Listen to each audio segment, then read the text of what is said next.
Good day, Earth viewers. I'm Oma from O.D.A. TV. Join me as I give you today's top news headlines. Thanks for watching. I'm very honest. Give us 2 months of ceasefire, we will go to elections. That's it. Give us ceasefire, give us security infrastructure. Sometimes I heard, yes, we had elections in the United States during Lincoln's time and etc. How we can compare it? We have missiles, our people under missiles. It's not just land war, a lot of missiles. We're under ballistic attacks. So give us ceasefire. President Trump can do it.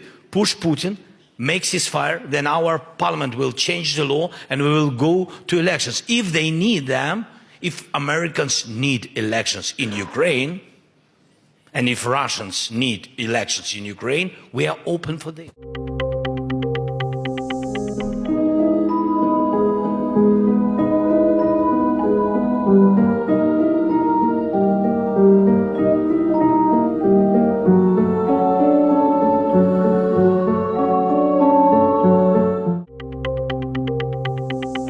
Are you selling paintings, beautiful? Sí. ¿Cómo te llamas? Arlette. Yo soy Isaías.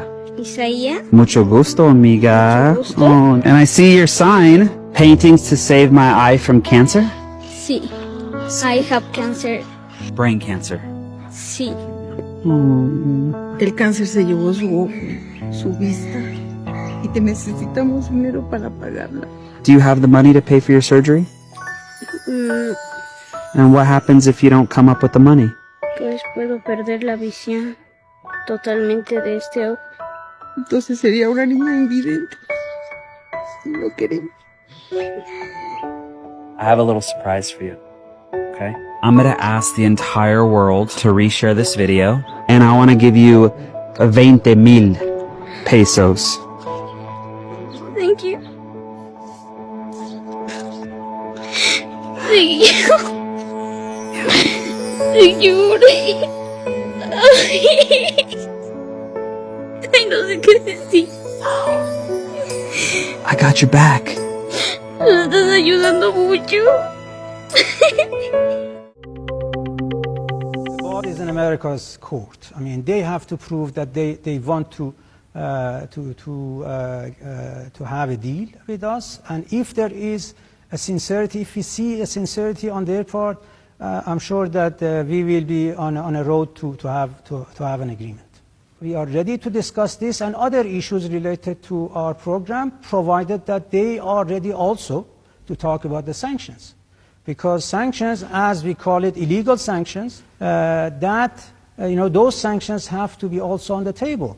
One cannot accept the notion that Iran has to do certain things without the other side committing itself to do their share. Are you optimistic a deal can be reached? It is too early to say whether we will reach an agreement. After one round, one cannot say for sure, bearing in mind the fact that we experienced a war in the middle of negotiations. So one meeting is not enough to assure us that the other side is serious. American military might is building in the region. Would that battle be existential for Iran? It will be traumatic. Existential? Bad for everybody.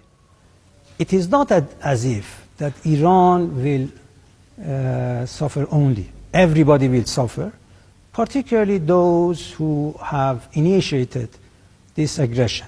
If we feel that this is an existential threat, we will respond accordingly. I think what has kind of misled children is the belief that if you are not a typical girl, if you like, playing with trucks or, boys who like dressing up, that means, or that you have same-sex attraction, that means that you're trans. And actually, it's not like that. Those are all normal variations. And I think children and young people were being given a narrative that it's not okay to be anything but absolutely typical of the other girls on Instagram. It's interesting you say misled there, and you mentioned Instagram and social media. Do you think then there's a generation that have been misled by social media?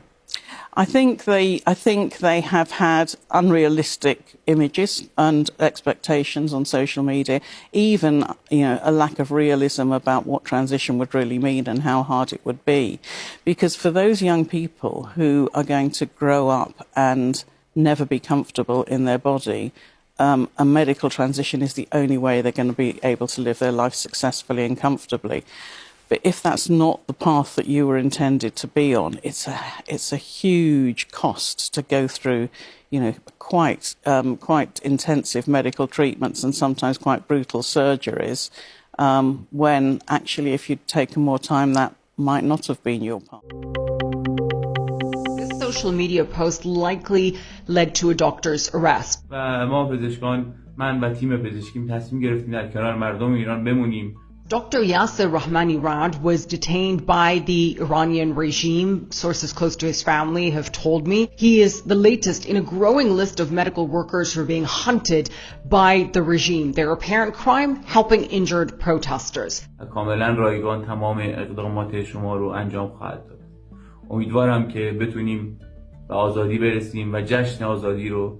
Security forces have been going after wounded demonstrators. Doctors have told us that they've arrested them in hospitals, making it extremely dangerous. Dr. Rahmani Rad openly offered protesters free treatment last month, and sources tell us he was harassed by the authorities and he feared arrest. Those who know him say, like other doctors, he knew the risks, but he believed that this is a duty. He was arrested back in 2022 for treating injured protesters during the Woman Life Freedom movement. But this time is different. The Iranian regime has been lashing out. This was its bloodiest crackdown ever, and there's a lot of concern for tens of thousands of Iranians, including Dr. Rahmani Rad, who are behind bars now.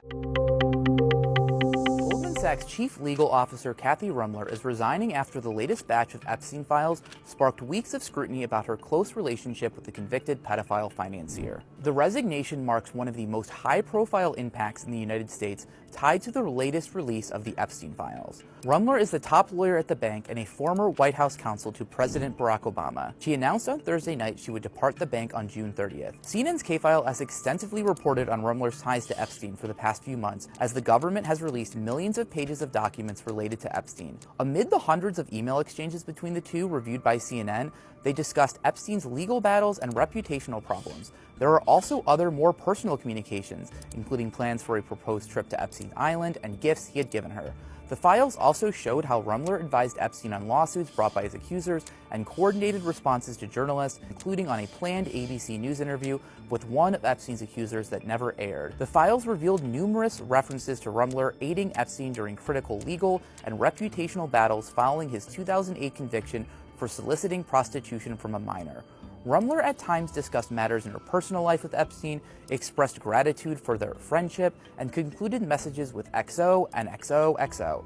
Epstein's calendar listed dozens of planned lunches, dinners, and meetings from 2014 and 2019. In a statement Thursday night, Rumler said, "Since I joined Goldman Sachs 6 years ago, it has been my privilege to help oversee the firm's legal, reputational, and regulatory matters to enhance our strong risk management process, and to ensure that we live by our core value of integrity in everything that we do. My responsibility is to put Goldman Sachs' interests first." Rumler has said for years that she had a professional relationship with Epstein during her time in private practice, calling him a business referral source with whom she shared a client.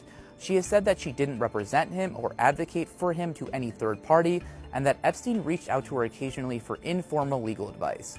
Responding to CNN's reporting, Robert Garcia, the ranking member of the House Oversight Committee, said he wants Rumler to answer questions as part of its investigation into how the federal government and others handled Epstein's case and related files.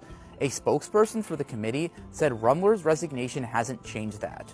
Now, a Rumler spokesperson previously told CNN, "Ms. Rumler has done nothing wrong and has nothing to hide. Nothing in the record suggests otherwise. Jeffrey Epstein was a man of 1,000 faces.